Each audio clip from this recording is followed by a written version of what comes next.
How to become a liveaboard cruiser.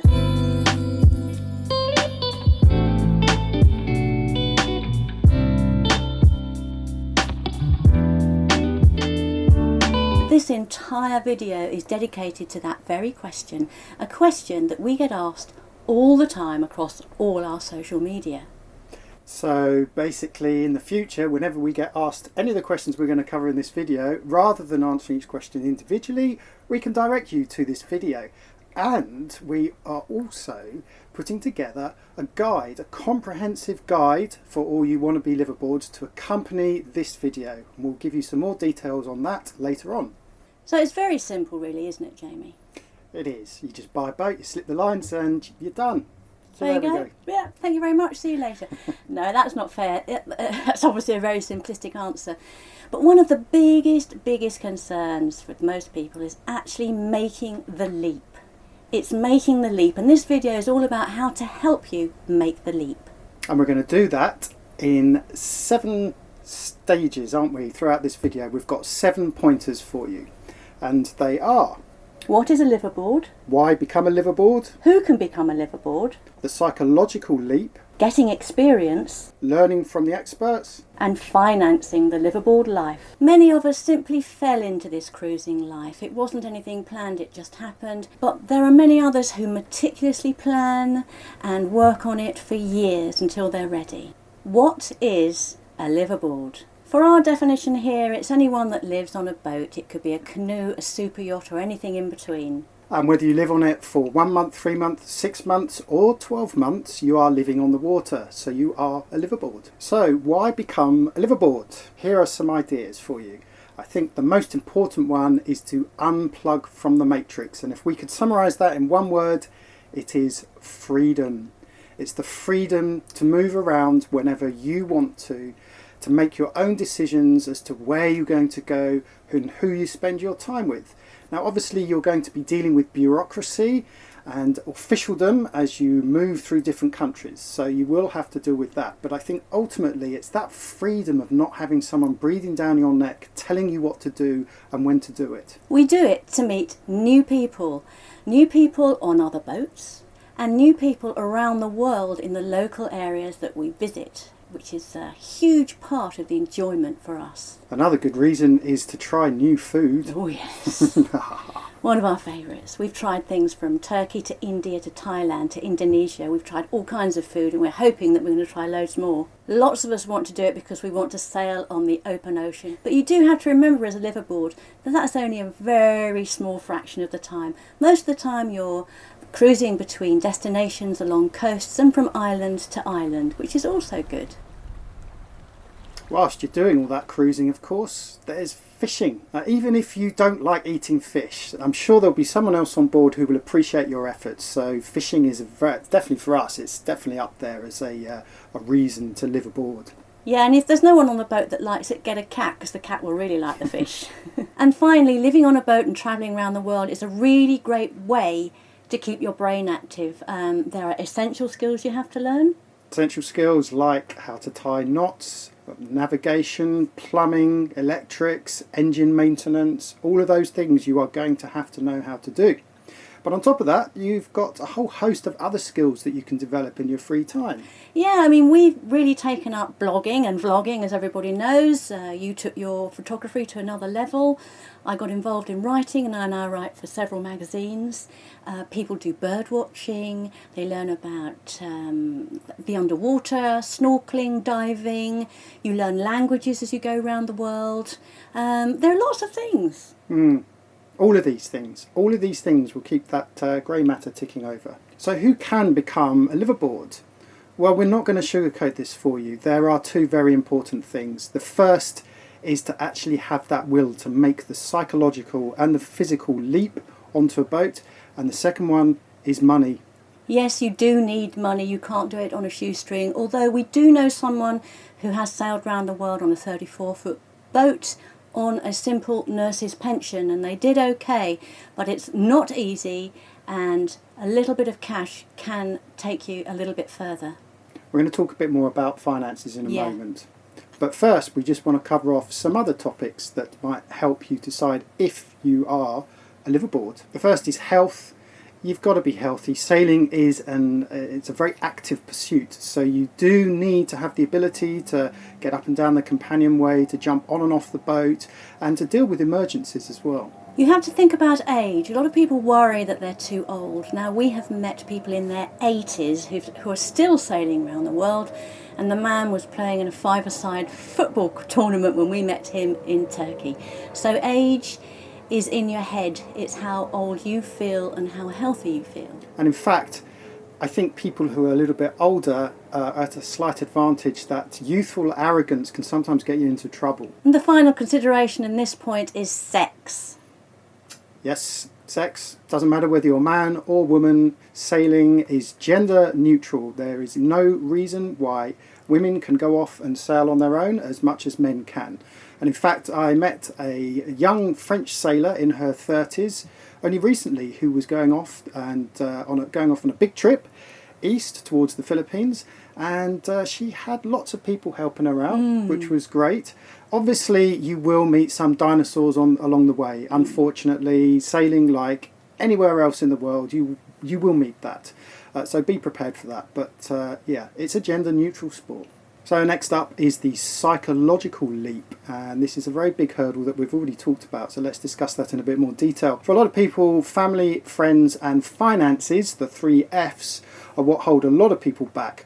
But I think one of the biggest hurdles is the actual willingness to actually physically make that leap. Yeah. So the first big leap is leaving your family and your friends behind. Are you prepared to do this, and is it going to cause a problem? Well, the first solution, of course, is to invite your family and friends along. Get them to come away on a sailing holiday and join you wherever you are in the world. And the second solution is that we now have social media. When we started out, there wasn't anything like that. But now we're so connected, all of us, all around the world. You can be talking to people every day. Obviously Facebook and Instagram and email, our blog. You can message each other really, really quickly, Skype, FaceTime. There's brilliant and lots of easy ways to keep connected with both family and friends. Another solution is just to remind yourself that your true friends and your family wouldn't want to begrudge you your lifestyle aboard your boat. Don't get too bogged down in that. Don't beat yourself up about that. So, if they can't be happy for you, they're not your friend. Life's too short. Letting go of possessions is something that really occupies everybody's mind. But do you really need 10 pairs of shoes, 5 overcoats, all those different dresses, the high heels, all that jewellery, hats, trainers? There's loads and loads of stuff that we keep, and it's really important that you are prepared to let go of some of that stuff. When we moved onto the boat, we sold a lot of our stuff, we gave it away, we gave it to charity, friends took hold of the bits that they wanted. We really decluttered. It's terrifically important if you're going to be able to come on a boat. Yeah, and there's a lot to be said for that. The process, the mental process of decluttering. You know, you declutter yourself of your physical possessions, and you kind of declutter your mind as well. Yes. And, you know, you'd be surprised. You very quickly get used to that reduced amount of possessions once you're on the boat. And the other thing we've found is that after living on the boat for so long, we've been here since 2006, we need less and less, certainly in the way of clothing. I hardly ever wear shoes. It's only if we're going into town I'll put my pair of flip-flops on. I'll wear the same t-shirt for 3 days, and I really don't bother with too much. Introducing risk into your life. Sailing can be dangerous. Hitting reefs, going overboard, there are all sorts of dangers involved. But we say embrace that. See it as a challenge. Get that adrenaline pumping. A lot of people worry about what they're going to do all day. They think they're going to be sailing, but for a lot of the time you're not sailing, so you do have to find other things to do. And probably the thing that you will spend most of your time doing is boat maintenance. Something that has to be done every day in a lot of detail at some stages, and just simple checks pretty much every day. 2 batteries done, two to go. As you can see, some people are busier than others. Just taking this apart now and examining it, it looks like the connection is there, so it's a case of popping that off, put the new one in. And we talked earlier about other pursuits, you know, outside of the essential skills that you're going to need to learn.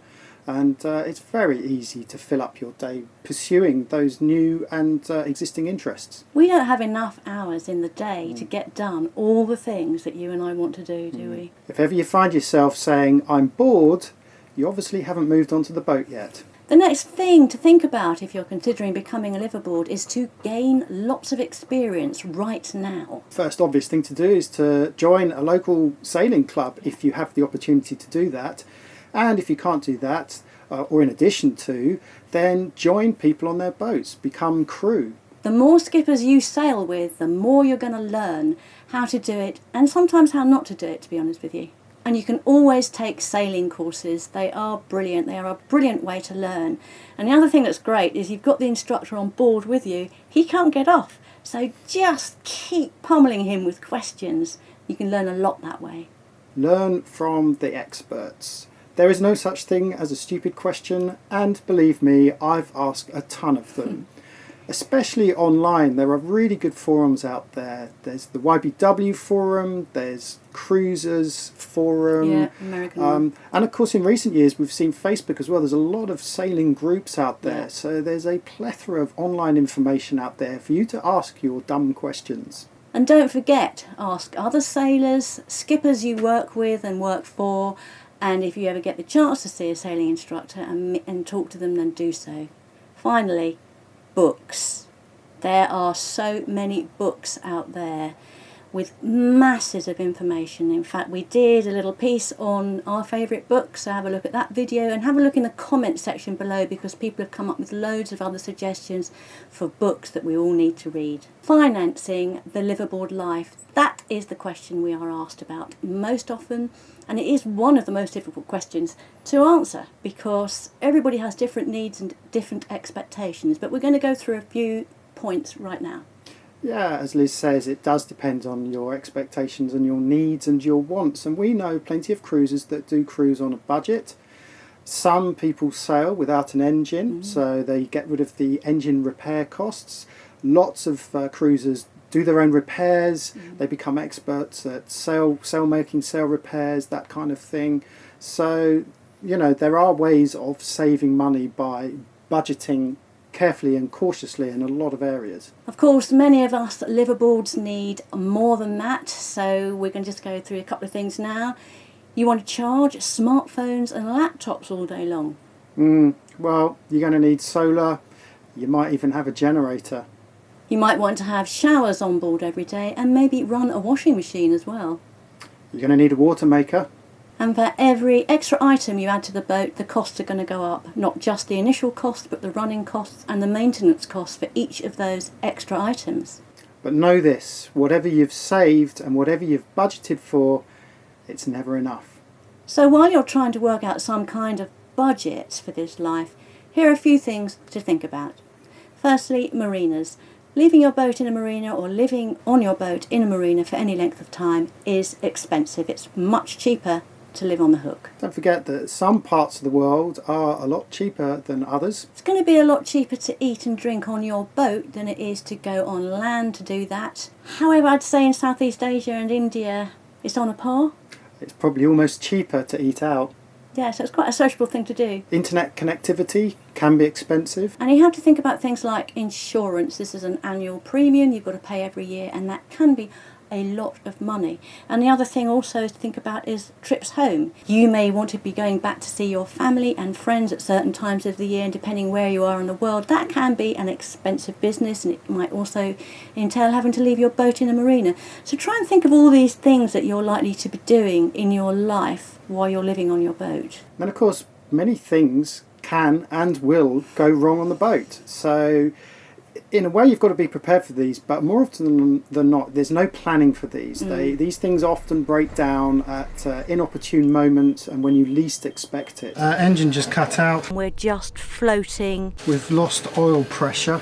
Everything's turned off. Just as we've entered the shipping channel. If anyone's coming this way, they'll be able to see us. So I'm not sure what to do. So of course one way of saving money is to learn how to repair things yourself as much as possible. But when you have a thing like an engine breaking or after 10 years new rigging to be thought about, those are huge expenses, and where is the money going to come from if you haven't got some savings or some kind of regular income? And going on to regular income, for me, I need a regular income. I need peace of mind from knowing that every month I'm going to get a certain amount of money. For me, that's our way of budgeting So here are some ways in which people make their money. Firstly, and the best one if you have this opportunity, is to rent your property out, which is exactly what we did. We bought the boat and a very small flat in London, and we rent the flat out and we live on the rental. So we know that that is our budget for the month. Another idea is to run charters on your boat, or even rent your boat out as a B&B using something like Airbnb. Of course, with these two ideas, there are some legal implications which you will need to consider. Plenty of cruisers take their skills with them.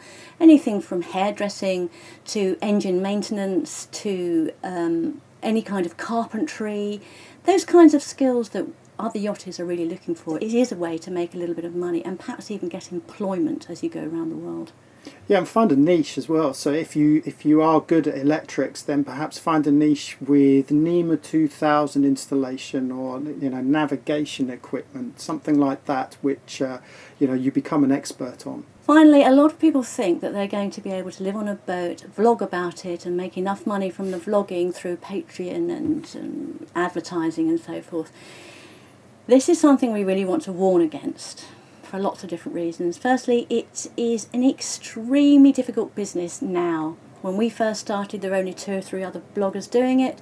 The biggest 2, Delos and Vagabond, both of whom make huge amounts of money. But all the rest of us are just middling and just making a little bit of cash here and there. Yeah, and it's involved as well, putting together weekly vlogs. For us, it takes up probably 50% of our time in total on board. So unless you are prepared to give that level of dedication, it's a lot of effort. It is. It's got to be something that you absolutely love. We love doing it. Jamie's always written diaries, and we've written and photographed and podcasted for 11 years now. It just happens to be video at the moment. So for us, it's an extra. We have the funding from our flat, and anything we make on top of that is an extra. And that money goes back into making these videos. So we hope that this little video has helped give you some ideas, filled you in on a few areas that you weren't quite sure about, but ultimately has helped push you a little bit closer to making that leap. So if you've got any ideas or any comments, or you think we said anything wrong or particularly right, please put them in the comments section below. We read every single one and we try to reply to them all. Don't forget, as we said at the beginning of this video, we have put together a really comprehensive guide that covers everything that we have talked about in this video and more in more detail. And you can find that guide at our shop. Thanks very much for watching, so peace and fair winds.